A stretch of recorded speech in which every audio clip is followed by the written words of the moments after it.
다음 감사합니다. 연자는 다음 연자는 김인경 교수님으로 주제는 메타볼리즘 앤 뉴트리셔널 테라피 인 크리티컬 일 페이션트입니다. 김인경 교수님.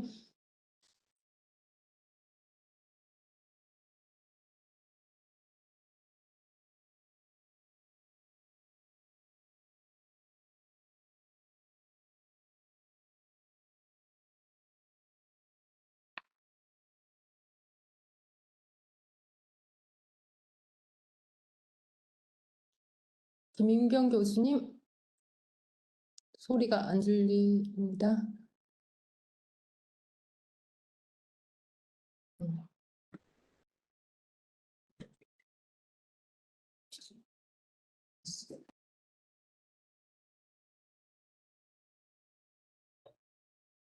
김영 선생님 소리 꺼져 있어요.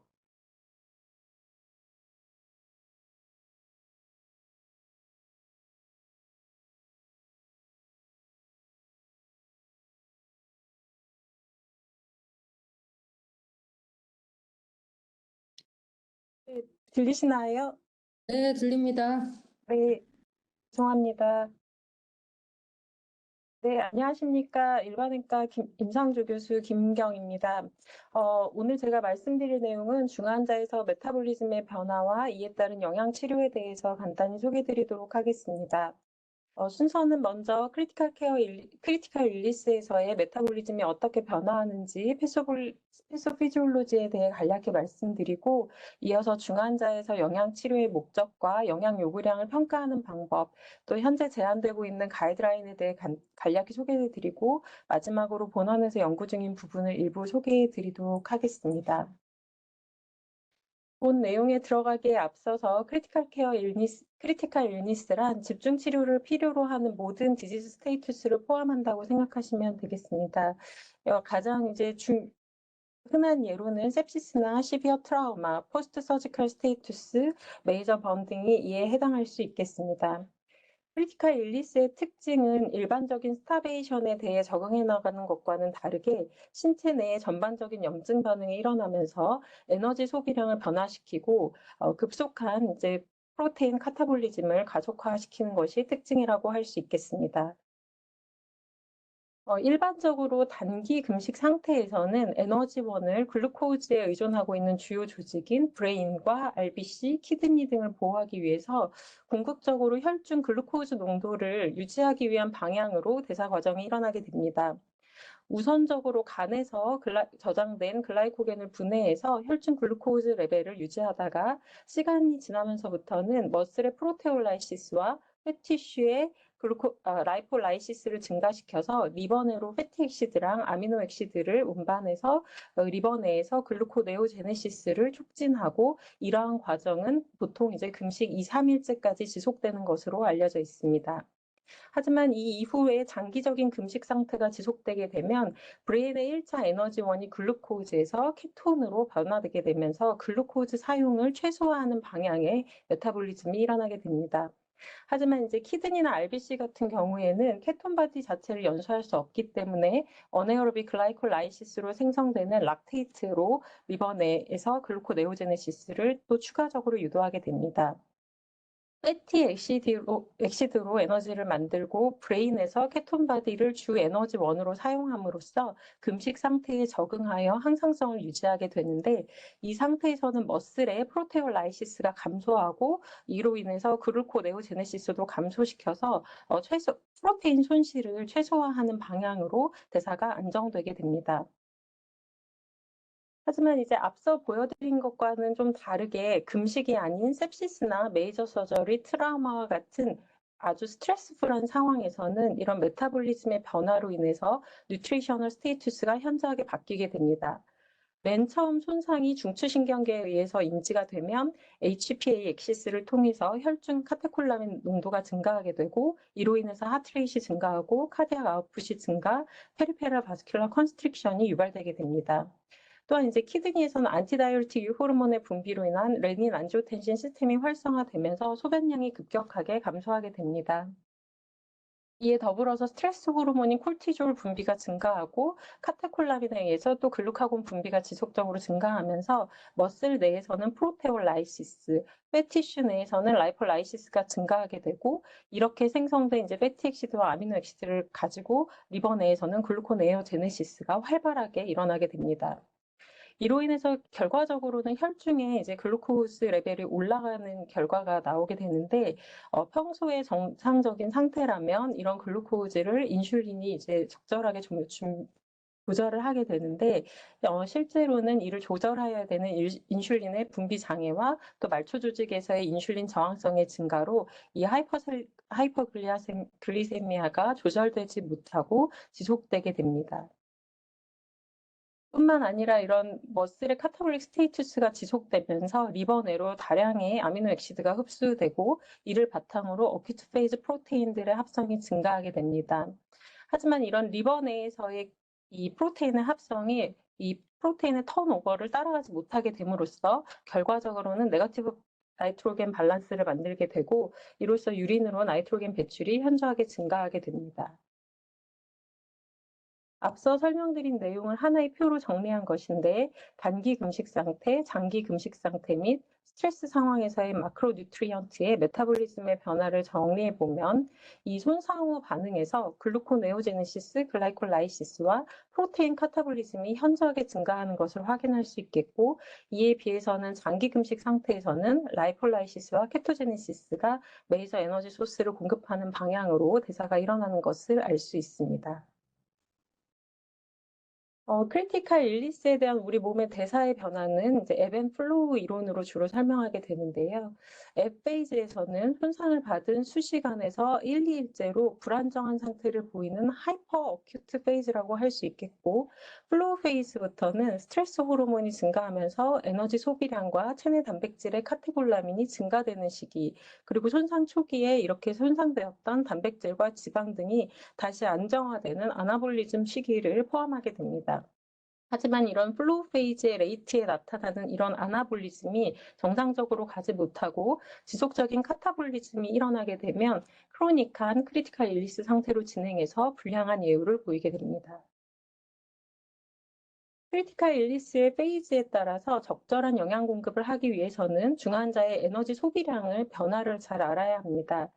이 토탈 에너지 익스펜디처는 잘 아시는 것처럼 베이절 에너지 익스펜디처와 다이어트를 통해서 발생되는 펄모제네시스 그리고 피지컬 액티비티가 포함이 됩니다. 하지만 이제 중환자에서는 피지컬 액티비티나 다이어트로 인한 펄모제네시스는 굉장히 극소화되기 때문에 이 중에 베이절 에너지 익스펜디처가 제일 중요하게 됩니다. 그래서 모식도를 보시면 카타볼리즘이 굉장히 빠르게 일어나는 1일째나 2일째에서는 대부분의 에너지 니드가 카타볼리즘에 의해서 공급된 이런 엔도제너스 소스로부터 공급이 되기 때문에 오히려 외부 공급의 에너지 효율은 떨어지게 됩니다. 이 비율이 플로우 페이즈로 갈수록 외부 에너지로부터 에너지 공급이 적극적으로 필요한 상태로 변화하게 됩니다. 앞서 보여드린 내용과 마찬가지로 어큐트 페이즈에서는 엔도제너스 에너지의 프로덕션으로 오히려 외부 공급이 많아지면 과열량 상태가 되어서 이에 따른 감염이나 고혈당 등의 대사 합병증을 유발할 수 있는 상태가 됩니다.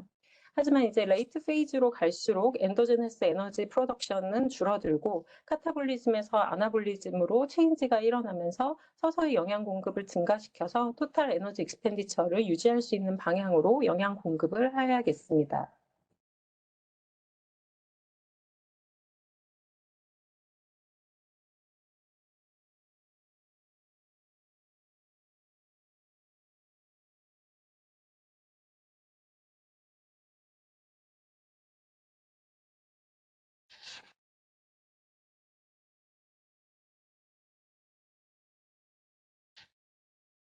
죄송합니다. 잘 넘어가지지가 않아서.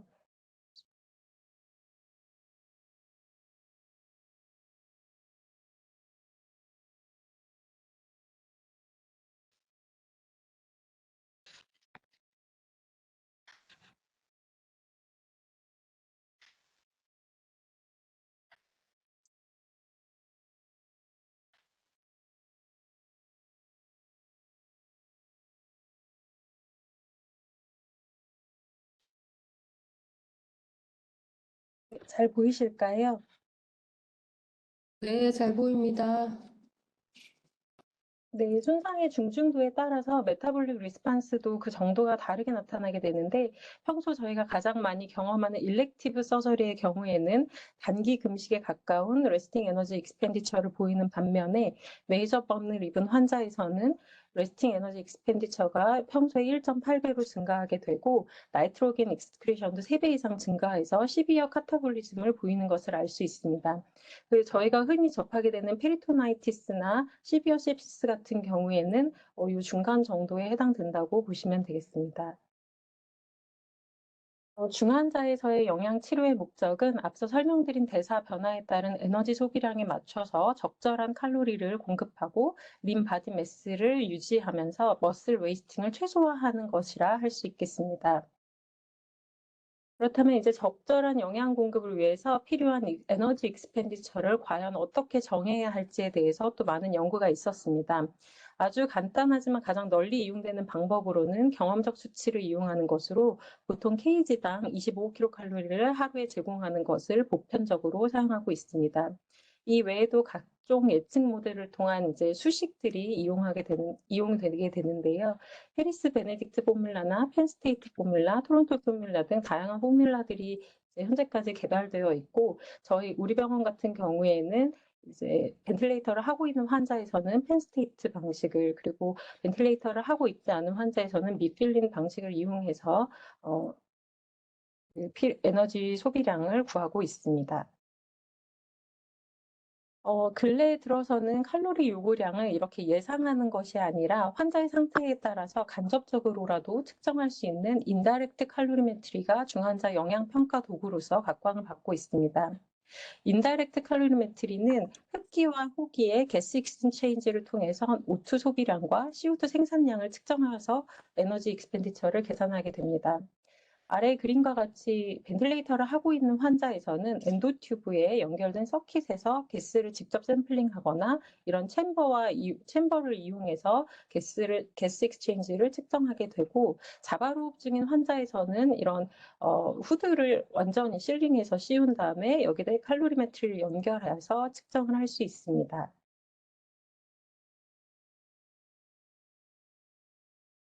실제로 인다이렉트 칼로리메트리를 이용해서 영양 공급을 하는 것이 수식을 이용해서 했던 예측된 칼로리를 제공하는 것에 비해서 숏텀 모탈리티를 줄인다는 연구들이 소개되었고 인다이렉트 칼로리메트리로 측정된 요구량을 적절하게 공급하였을 때 적게 공급한 그룹에 비해서 28일 모탈리티가 유의미하게 감소하는 메타 분석 결과가 나오게 되면서 현재 가이드라인에서는 에너지 소비량 측정의 골드 스탠다드로서 인다이렉트 칼로리메트리를 권고하고 있습니다. 다음으로는 이제 현재 중환자 치료에서 소개된 가이드라인에서 권고하는 내용들에 대해서 간략히 살펴보도록 하겠습니다. 2019년 이스펜 가이드라인과 2016년 아스펜 가이드라인에서는 다음과 같이 에너지 요구량과 단백질 요구량을 설정하고 있습니다. 이전 가이드라인에서는 에너지 요구량을 kg당 30칼로리까지도 권고를 하였는데 실제 평가된 레스팅 에너지 익스펜디처의 한 70% 지점이 가장 낮은 모탈리티를 보인다는 연구 결과가 발표되고 이후 하이포칼로릭 피딩에 대한 연구 결과들이 보고되면서 최종적으로 두 가이드라인에서는 모두 최대 25kcal까지를 권고하게 되었습니다. 실제 에너지 요구량이 100% 이상을 공급하면 환자에게 더 좋을 거라고 예상을 했지만 모탈리티가 오히려 증가하는 결과를 보여주었기 때문에 에너지 요구량을 조금 낮게 보는 것이 현재의 추세라고 볼 수 있겠습니다. 단백 요구량에 대해서는 이제 두 가이드라인에서 비슷한 수준으로 하루 1.2에서 1.5g 정도를 권고하고 있습니다. 2023년도에는 에스펜에서는 좀 더 임상적으로 유용하게 사용할 수 있는 정리된 권고안을 발표하였습니다. 앞서 말씀드린 것과 같이 에너지 소비량은 가능하다면 인다이렉트 칼로리메트리를 이용해서 평가할 것을 권고하고 있지만 현실적으로는 이제 본원에서도 현재 인다이렉트 칼로리메트리를 사용하지 못하고 있습니다. 이에 대해서 이제 없는 경우에는 이전과 같이 프리딕티브 이퀘이션을 이용하되 이렇게 예측된 요구량의 70% 선에서 영양 공급을 시작할 것을 권고하고 있습니다. 그리고 이제 단백질에 대해서는 이전과 같이 하루 페이지당 1.3g을 공급할 것을 권고하고 있습니다. 영양 공급의 방법에 대해서는 최우선적으로 경구 영양을 권고하지만 대부분 경구 시기가 불가능한 경우가 많기 때문에 가능하다면 되도록 48시간 이내에 엔테럴 뉴트리션을 시작할 것을 권고하고 있습니다. 그러니까 어제보다 애가 선생님 엔테럴 뉴트리션에 대해서는 이제 더 이상의 논란의 여지가 없이 파렌테럴 뉴트리션에 비해서 우선시 되어야 된다고 알고 있지만 엔테럴 뉴트리션이 불가능한 경우라면 3일에서 7일 이내에 파렌테럴 뉴트리션을 시작할 것을 권고하고 있습니다. 앞서 보여드린 대로 48시간 이내에 엔테럴 뉴트리션을 시작할 것을 권고를 하고는 있지만 샥이 조절되지 않거나 티슈 퍼퓨전이 유지되지 않는 환자, 또 하이폭시아나 하이퍼캡니아가 너무 심하거나 엑시도시스를 유발할 정도의 레스피레토리 페일리어 환자에 대해서는 엔테럴 뉴트리션을 환자가 안정될 때까지 연기할 것을 권고하고 있습니다. 지금까지 이제 에너지 익스펜디처와 프로테인 타겟에 대해서 정리해 보았는데요. 이제 마지막으로 프로테인의 넌 프로테인 외에 넌 프로테인 칼로리, 즉 카보하이드레이트와 리피드에 대해서 어떻게 영양 공급을 해야 되는지에 대해서 살펴보도록 하겠습니다. 카보하이드레이트 같은 경우에는 ICU 환자에서는 분당 kg당 5mg을 넘게 제공하지 않도록 권고를 하고 있는데 앞서 보여드린 대사 변화에서 정상적으로 하이퍼글라이세미아가 유발되기 때문에 되도록이면 카보하이드레이트로 공급하는 비율을 최소화해서 브레인의 에너지원으로 하루 한 150g 정도만 공급하여도 된다라는 의견도 있습니다. 실제 저희가 임상에서 현재 사용하고 있는 시판 TPN 제품 같은 경우도 한 팩에 글루코즈를 한 100에서 150g 정도 포함하고 있고 상용되는 엔테랄 피팅 제제에도 1000cc당 200g 미만으로 포함하고 있습니다. 리피드 같은 경우에는 하루 kg당 1.5g을 넘지 않도록 권고하고 있으며 영양 공급 목적을 위한 리피드 제제 이외에 프로포폴을 사용하는 경우 주의가 필요하다고 강조하고 있습니다. 프로포폴은 퓨어한 리피드 제제로 cc당 1.1kcal를 함유하고 있어 다량으로 공급되는 경우에 요구량을 훨씬 초과하는 에너지를 우리가 의도하지 않게 공급할 수 있기 때문에 주의가 필요합니다. 지금까지 중환자 영양치료의 가이드라인에 대해서 정리해 보았고 마지막으로 이제 저희 과에서 중환자팀에서 진행했던 영양 관련 연구에 대해 잠시 소개해드리고 발표를 마치도록 하겠습니다. 이 첫 번째는 이제 저희가 참여했던 멀티센터 스터디였고요. 약 1년 동안 국내 9개 기관의 외상 중환자실과 외과계 중환자실 246명을 대상으로 진행한 연구입니다. 매달 첫째 주 수요일을 프로테인 데이라고 설정해서 2달마다 총 6번의 프로테인 데이를 설정하였고 각각의 프로테인 데이에 각 중환자실에서 얼마나 많은 환자들이 요구량만큼 충분한 프로테인을 공급받았는지를 프라이머리 아웃컴으로 확인하였습니다. 다음이 각 프로테인 데이 때 요구량에 비해서 실제 공급됐던 그 프로테인의 비율을 나타낸 표입니다. 이 비율을 프라이머리 아웃컴으로 설정하였던 이유는 매회 이런 비율을 연구자에게 공유함으로써 연구자가 프로테인 공급에 대한 경각심을 가지고 이런 피드백을 받았을 때 점차 요구량에 맞게 공급하는 방향으로 변화가 있는지 여부를 확인하고자 하였습니다. 저희 병원은 이렇게 6번에 해당하게 되는데요. 이제 피드백에도 불구하고 전반부나 이제 후반부에 크게 개선된 점을 보이지는 못했습니다. 하지만 이제 전체 기관의 데이터를 보면 이 점선의 모양인데요. 다음과 같이 요구량 대비 실제 공급량이 이제 프로테인 데이 5를 제외하고서는 점차 증가하는 추세인 것을 확인할 수 있겠고 너무 단기간 진행된 연구라서 이제 롱텀한 팔로업이 됐을 경우에 충분히 개선의 여지가 보이는 결과를 보였습니다. 그렇다면 이렇게 저희가 요구량만큼 단백질을 주지 못하게 되는 원인에는 어떤 것들이 있었는지 살펴보니까 가장 많은 경우가 샥이 해결되지 않아서 적극적인 영양 공급을 할 수 없었던 경우였습니다. 그 외에도 검사나 시술을 하게 되는 경우, 또 아이오 컨트롤을 위해서 수액을 제한해야 되는 경우, CRRT를 위닝해야 되는 경우로 요구량이 변경되는 경우 등이 원인으로 확인이 되었습니다. 두 번째로는 본원에서 sepsis나 septic 취약 환자로 ICU에 입실한 환자 중 장기간의 인공호흡기 치료를 받은 환자에서 영양 요구량에 빨리 도달할수록 벤틸레이터 프리 데이가 길어지는지 알아보기 위한 연구를 일부 진행을 하였습니다. 우선 프리리미너리 데이터로 2018년 3월부터 21년 2월까지 7일 이상의 인공호흡기 치료를 받은 환자 48명을 대상으로 조사하였을 때 평균 ICU 입실 시에 8일째 정도의 영양 요구량에 도달을 하였고 처음 이제 적극적 영양 공급을 시작한 날로부터 요구량까지 도달한 기간은 평균 6일이었습니다. 이렇게 해서 영양 공급의 상태, 어떻게 영양 공급을 하는지와 그다음 28일 이내에 호흡기를 착용하지 않은 일수인 벤틸레이터 프리데이의 상관관계를 분석해 보았을 때 영양 요구량에 도달한 일수와 벤틸레이터 프리데이가 상관관계를 보이는 경향은 있었지만 통계학적으로 유의미한 결과는 얻지를 못했습니다. 하지만 이제 현재까지는 저희가 이게 타겟 칼로리에 대한 분석을 한 결과이지만 이후에는 대상 기간을 확대하고 타겟 칼로리 외에 이제 타겟 프로테인 공급량에 대해서도 추가 분석을 예정하고 있습니다. 마지막으로 본원에서는 영양 집중 지원팀이 주도하에 2022년 10월 6일부터 중환자 영양평가 화면을 EMR에 적용하였습니다. 먼저 위에 화면을 보시면 TPR 화면인데요. 그 맨 끝에 환자에게 들어가고 있는 총 열량과 총 단백질 칸을 추가하였고 요구량의 몇 %를 충족하였는지를 한눈에 볼 수 있도록 설계하였습니다. 중환자 영양평가 화면으로 들어가시면 영양 요구량이 보이게 되는데 이 기준일이라고 하는 것은 영양집중지원팀에서 환자를 파악해서 영양 요구량을 산정한 날짜가 됩니다. 이에 하단에는 ICU 입실일자마다 칼로리 밸런스와 프로테인 밸런스를 보여주고 이를 누적한 값도 확인할 수 있도록 하였습니다. 옆에 화면에서는 그래프로 표시해서 직관적으로 요구량 대비 공급량을 확인할 수 있도록 설계해서 실제 중환자실 환자의 영양 요구량을 평가하고 공급량에 대한 정보를 한눈에 알 수 있기 때문에 환자 치료에 적극적으로 활용하실 수 있을 것으로 생각됩니다.